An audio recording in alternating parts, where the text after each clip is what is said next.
आपण बराच वेळ झाला इथं अगोदरपासून पोहोचला, आम्हालाही इथं यायला अर्धा तास वेळ गेला. ताईंनी त्यांच्या भाषणामध्ये या गोष्टीचा उल्लेख करावा की आजपर्यंत स्वर्गीय मुंडे साहेबांचा या विजया दशमीच्या दसरा मेळाव्याचा अभूतपूर्व मेळावा जर कुठला असेल तर तो आजचा आहे. आणि आज इथं उपस्थित दसरा मेळाव्याला आलेल्या सर्वांना मी नतमस्तक होऊन धन्यवाद सांगतो की आपण एवढं प्रेम मुंडे कुटुंबावर, पंकजाताईवर या ठिकाणी दाखवतो.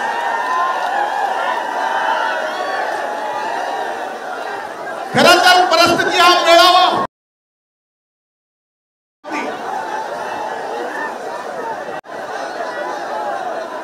अभूतपूर्व पाऊस आला, अतिवृष्टी आली, पूर आला, गोदावरी आला, मांजरा आला, सिंधफणा आला.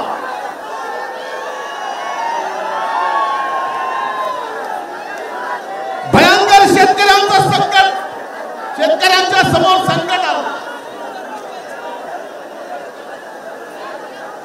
तसलं संकट असताना माझी आणि ताईंची चर्चा झाली की आपण काय करावं.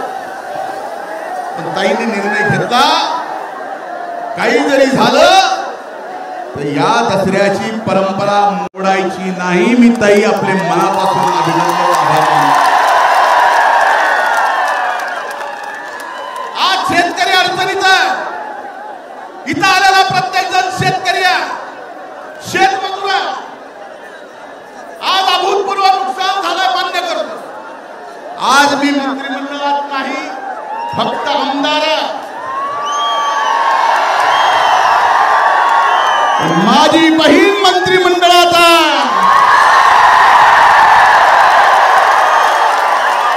आणि शेतकऱ्याच्या शेवटच्या टोकापर्यंत शेतकऱ्याला जास्तीत जास्त मदत आपल्या पंकजाताई महायुतीच्या सरकारकडून मिळवून दिल्याशिवाय राहणार नाही.